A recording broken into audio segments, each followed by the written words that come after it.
Thank you, Anne, for inviting me to this panel. And I changed my title,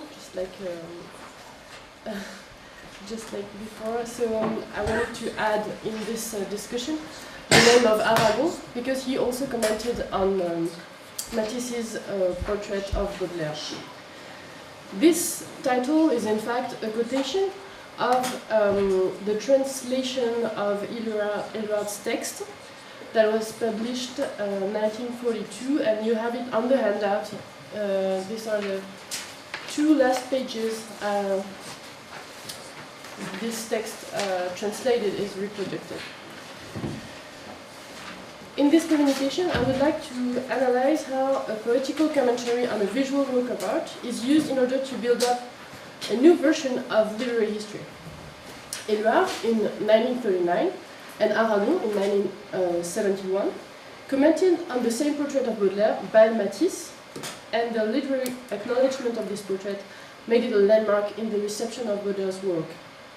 In order to explain how this portrait was made an element of literary history, it is necessary to quickly define the process of patrimonialisation, a word that Dominique Poulot uses to describe the way a certain piece of culture is becoming part of a canon. Patrimonialization, that is to say the making of heritage. One could explain the integration of a literary figure into a given heritage as an objectivation of its memory, that is to say, as the process that leads the critical discourses on Baudelaire, for instance, from memory to history, from the status of a monument to the status of a document. This integration of Baudelaire into the literary canon is in fact taking place at the time when Matisse is drawing Baudelaire's portrait. 1932. To sum up the history of Baudelaire entering in this literary canon, one could say that before First World War, Baudelaire is highly acclaimed by poets, such as Mallarmé, as his poem shows. You can read it on the handout, the first poem. Baudelaire is acclaimed by poets and also by visual artists or by musicians, but he is not really liked by critics, because they either express moral concerns about his works or ignore him. Brunetière, for instance, despises Baudelaire, Lançon does not say much, and a lot of textbooks just ignore him. After the First World War, his works become part of the public domain, and the amount of editions released in 1917 shows that Les Fleurs du Mal have become a bestseller. During the aftermath and in the 20s, Baudelaire's institutionalization is progressing thanks to both the backing of literary critics like Gide, Proust, and to a smaller extent Apollinaire and Paul Valéry, and also thanks to several campaigns in newspapers that aim at accelerating Baudelaire's national rehabilitation. In the beginning of the 30s, Baudelaire is on the verge of becoming the most important French poet in the eyes of the critics of the 20th century. This becomes apparent if one compares Soupeau's book about Baudelaire in 1931 and Marcel Rémond's historical study in 1932. In his biography of Baudelaire, Soupeau appeals for wider acknowledgement of Baudelaire works, and he writes, quote, Baudelaire n'est pas encore à sa place, end quote. He does not yet have the recognition he merits. 2 years after this book by Soupeau, Marcel Rémond publishes an essay entitled La poésie française, de Baudelaire au surréalisme, which emphasizes Baudelaire's role as a model for modern poetry. Baudelaire is then considered the origin of modernity. Thus, one can argue that when Matisse draws his Baudelaire in 1932, the poet is actually becoming a central figure in literary history. Maybe I'm going to show this portrait. The poet is actually becoming a central figure in literary history, transitioning from a recognition that was restricted to artistic groups to the position of a canonical reference point in literary history. This is possible thanks to these advocates who either try to obtain his rehabilitation or work on changing his reputation. Proust, Mauriac, and Suarez, for instance, helped changing Baudelaire's reputation from a decadent to a classic, from a satanic to a Catholic. However, Aragon, Soupeau, and Éluard have another vision of Baudelaire. For instance, Soupeau does not agree with the Catholic reading of Baudelaire. Éluard mostly values Baudelaire's poetic vision, not his use of classical verses, for instance. And Aragon, as Alain Trouvé has shown, despises what he considers a bourgeois reading of Baudelaire. What brings Aragon and Éluard together here is that they both commented on this Baudelaire by Matisse that you can see now, and that this commentary of Matisse's portrait is central to their critique of Baudelaire too. Éluard does not publish a lot of criticism about the poet, and 3 out of 4 texts he published about him are variations on Le Miroir de Baudelaire, this very text that has been translated on the handout. This essay that was published in 1939 was immediately translated into English by Henry Ford. And as far as Aragon is concerned, one can find a lot of references to Baudelaire or quotations from his poetry in his works, but the most important texts that he wrote about Baudelaire are in Les Lettres Françaises, 1957, a great article on Baudelaire for the commemoration, and also several chapters of Henri Matisse' roman, published in 1971. This essay that he calls a novel about Henri Matisse and, among others, his illustration of Les Fleurs du Mal that was published in 1944.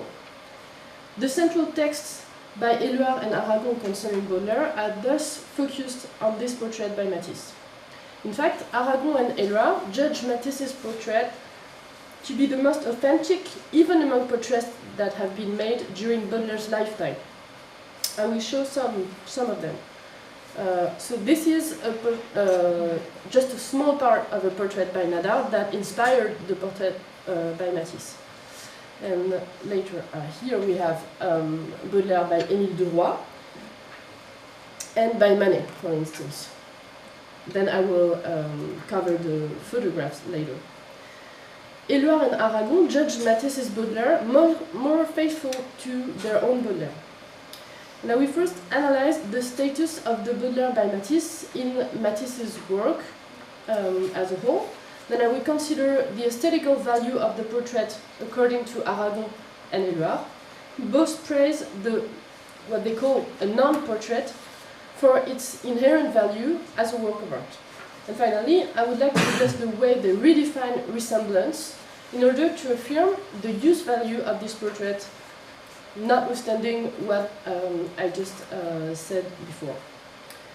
In fact, the portrait of Baudelaire by Matisse is not based on a resemblance with the model, but on a resemblance with a portrait of the model. This portrait is the one by Nadar here. Hence, it would better be called an illustration than a portrait. First, because Matisse thought of portraits in general as illustration of a man by a painter. Second, because this is a mediated image. Other painters and photographers have tried to render Baudelaire's intense gaze or his posture before Matisse, and among them Émile de Roy and Manet, and then Nadar. Nadar again, at different stages of Baudelaire's life. Carjat.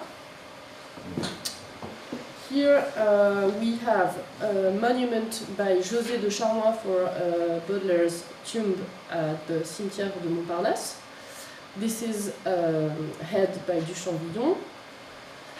Another portrait that was made after a portrait that is well known by Carjat, and this one was made by Rouault, who also illustrated Les Fleurs du Mal. This is another monument by Fix Massot in the Cerise, and it is now located in the Jardin de Luxembourg. and we come back to Matisse. Just to show, maybe you can see the resemblance between this portrait by Rouault and the left one by Carja. The same connection than Nadar and Matisse. In an article published 1915, poet and critic Arthur Symons gives a list of the most important portraits of Baudelaire in his opinion. You can see an extract of this article. This is quote 2. These portraits illustrate different aspects of Baudelaire's personality: the enigmatic, ironical, dandy, convulsive, or ethereal beauty of Baudelaire, as Symons terms it. He emphasizes a change in Baudelaire's life, from irony to bitterness, from dandyism to the forceful gaze of the genius defying death. This can be seen in the succession of the portraits. This is his thesis, what he's trying to prove. And when Matisse he's drawing this portrait of Baudelaire, he is not new to Baudelaire and he knows all these portraits. He has read Les Fleurs du Mal to the point that when he illustrated them in 1944, he could quote verses all the time, and he was also interested on a visual level in Baudelaire's work. He had been interested for a long time. I wanted to show you these two paintings of the beginning of the 20th century, Lux, Calme et Volupté, 1904, and then there's another painting, I didn't put it on the PowerPoint, that is called Le Luxe, just 3 years after, and 1952 there is La Tristesse du Roi, which is also inspired by Baudelaire.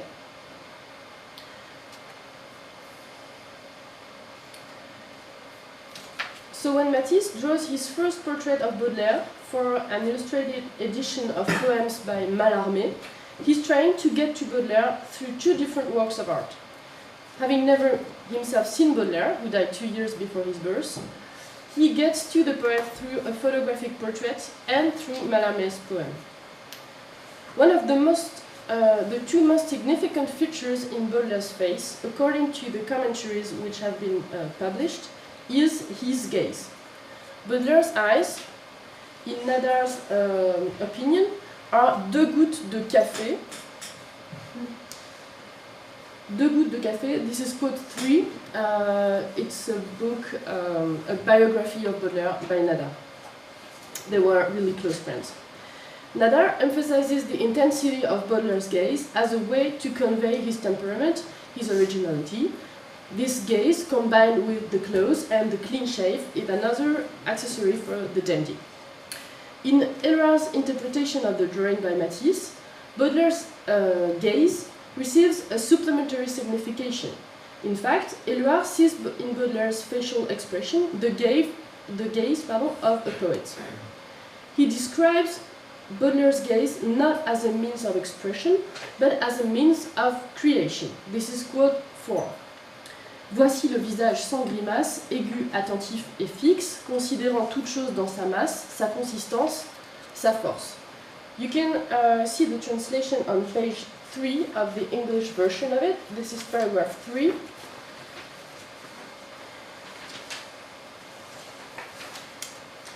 Henri Matisse shows us a new image of Baudelaire. Look at the unsmiling face, piercing, fixed in attention, considering each thing as a whole, its consistence, strength, color, detail, and situating it in the pathetic universe, where it will be the object of man, his prey, and the very controller of his disquiet, etc. Éluard describes Baudelaire's gaze as a means of creation, and he also develops a theory of the artist in general as the one who transforms reality through the specific way he looks at it. This tendency is of course quite widespread in the portraits of writers and other artists, since they are often pictured looking intently at something as a way of representing them in the act of inspiration. Here, however, Éluard developed this topos in order to make Baudelaire a predecessor of the surrealist conception of images. In quote 5, which is translated on page 3, paragraph 4, a little further, you can see that he is in fact reformulating the surrealist theory of images that was defined in reference to Baudelaire in the Manifeste du Surréalisme in 1924. It must also be admitted that when there is a I'm sorry, this was not really, this is difficult to read, I'm sorry about that. When there is a confusion between the real image and the hallucination, when it has provoked no mistake, I'm sorry, I'm going to read the thing in French, and I hope I will be back on my feet after.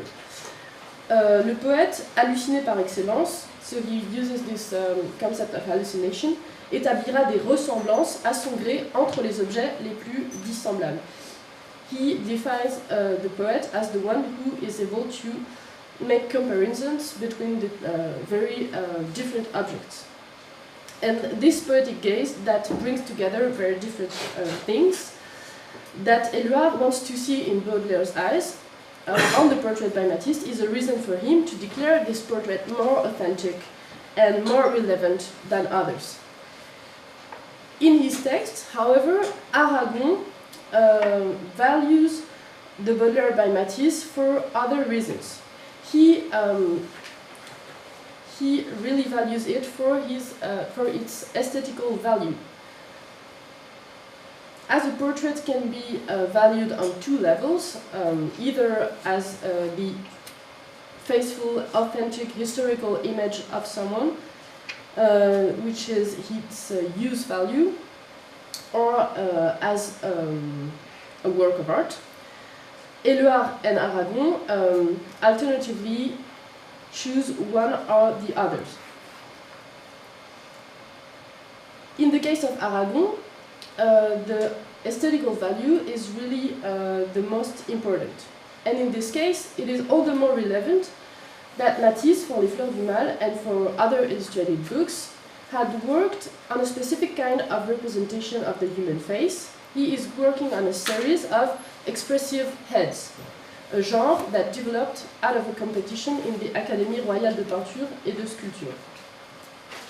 Baudelaire can thus be considered as a tête d'expression or expressive head, and you can see in the book that is, I hope, circulating, that all the faces, the women faces that you can see in the book, look like each other. This is only a small variation between two poems. Matisse often worked on this series of heads that consist of several representations of the same model, showing different facial expression, sometimes with very little variation, as in Les Fleurs du Mal. The painter himself considers that in his works there is something that never changes, something which is attributed to his own person rather than to the models he is representing. In his essay, Éluard quotes Matisse talking about his own works as a series. This is quote 6, Matisse saying that he found in his own works something that always looks the same and that he thought was his input in these portraits. Looking at the Baudelaire by Matisse, Éluard himself expresses the, I quote, temptation to look at the portrait in the light of Matisse's works rather than in the series of portraits of Baudelaire made by other artists. That is to say, he apparently values the Baudelaire more as a work by Matisse than as a portrait of Baudelaire. In other words, he sees the portrait for its inherent value too, rather than for its use value. This is quote 7, that can be found on the translation, page 4, paragraph 3.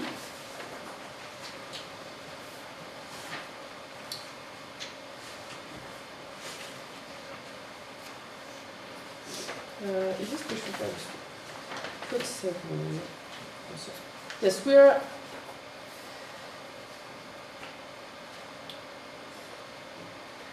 paragraph 2, I'm sorry. Now it's middle of the second paragraph that begins with a picture. Now we are more tempted to look at this portrait of Baudelaire by Matisse in the light of Matisse's work than to compare it to other portraits, of which one at least, the first one we saw, that by Émile Duroy, did not have at the moment any other with which to be compared, and we saw it in the beginning of this communication. The same is true about the way Aragon looks at Baudelaire's portrait or non-portrait. He interprets it as belonging to a series that includes other masculine portraits in Les Fleurs du Mal by Matisse, and you will maybe see them in the book, 2 in the beginning, 2 in the end of the book, only 4 masculine portraits and the rest are all women. These portraits are meant to illustrate Bénédiction, La vie antérieure, L'homme et la mer, and L'examen de minuit, 4 poems from Les Fleurs du Mal. Two of these heads could at least could be considered portraits of Baudelaire. The one that illustrates Bénédiction and the one that illustrates L'examen de minuit. I will show L'examen de minuit here. This is on the left side of the screen. And the second one is in fact the second version of the same illustration that Matisse had to draw when his first version was destroyed by a problem between the drawing and the printing.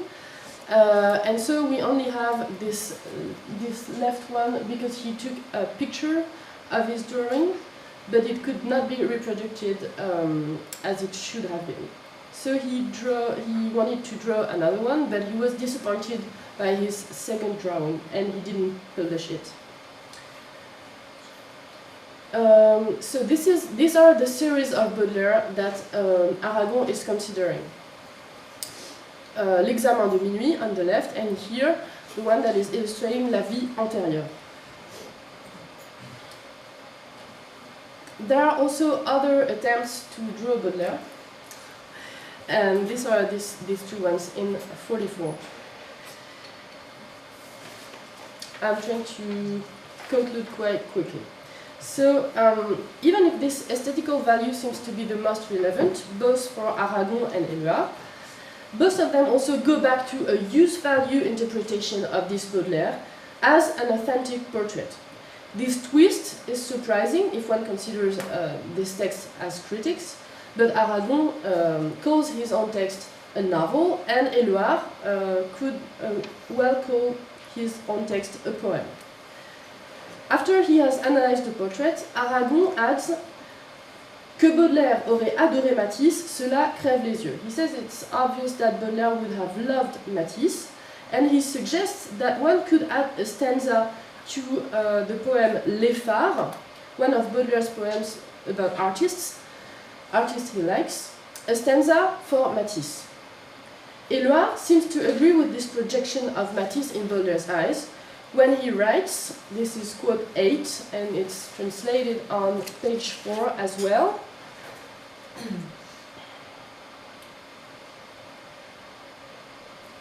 This is the paragraph that begins with all the more reason that coming from a painter whom Baudelaire, the greatest, perhaps the only critic of art in the 19th century, would have passionately loved, the irrational checkerboard of colors and the overwhelming simplicity of line, the image by Henri Matisse seems to us natural and new.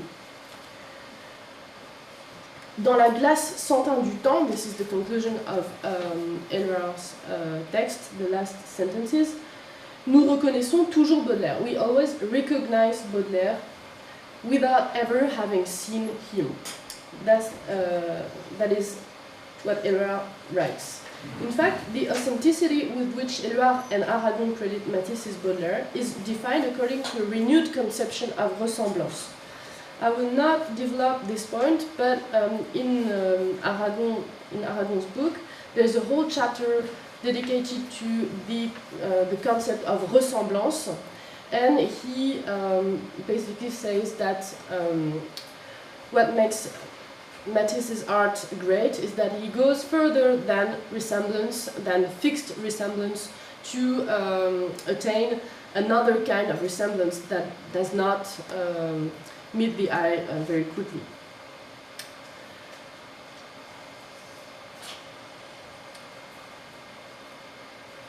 Aragon, when he compares Baudelaire to other figures in Les Fleurs du Mal, makes a comparison between this Baudelaire illustrating L'Examen de Minuit and this one illustrating La Vie antérieure, which is maybe, that's what he says, also a portrait of Matisse, and he tries to pull to draw a comparison between these two heads, and you can see that it's quotation, I think, quotation 11. He declares a resemblance between these two heads, quote 11 and quote 10. And so he considers Baudelaire in this series. To conclude quickly, I would like to show a self-portrait of Baudelaire, because they say a lot of things about what Baudelaire considered important in his own features. And one of the things that are important is his mouth. In these three self-portraits, which have a lot of comments above them, even if you cannot really read them, I will say some of them. Under the portrait of the Bibliothèque Spolberg de Lovenjoul, Baudelaire writes, ici, la bouche est meilleure, the mouth is better. Under another self-portrait, he writes, le menton pas assez galoche, et en bas trop de hachure. The chin is not enough. I don't know how to translate galoche. It is a form of chin that is curved curved forward. Le menton pas assez galoche. The chin is not enough forward. And under another self-portrait, he writes, celui-là fait de chic, mais bon pour la grimace. It's good for the mimic, for the face. Puis la pose est bonne. Baudelaire remarks deal with three aspects of the portraits: faithful representation, the mastering of the drawing technique, and his perception of his own features, namely the mouth. Each time he is quoting this specific feature, he demonstrates no mercy towards himself and tries to accentuate the expression of bitterness on his face. And this is important because this is exactly what Aragon doesn't like in Baudelaire portraits, and this is one of the reasons why he likes Matisse's portrait.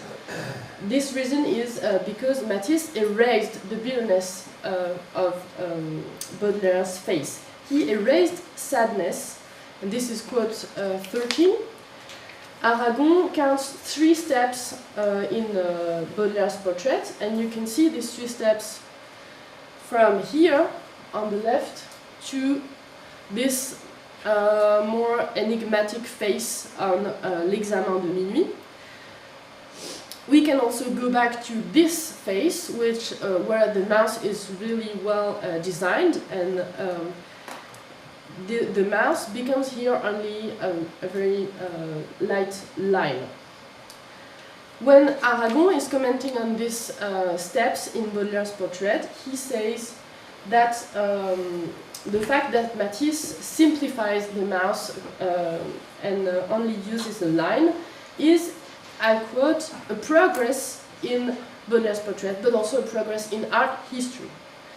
And everything becomes clear when Aragon writes that erasing the bitterness of this mouth represents a progress in art history.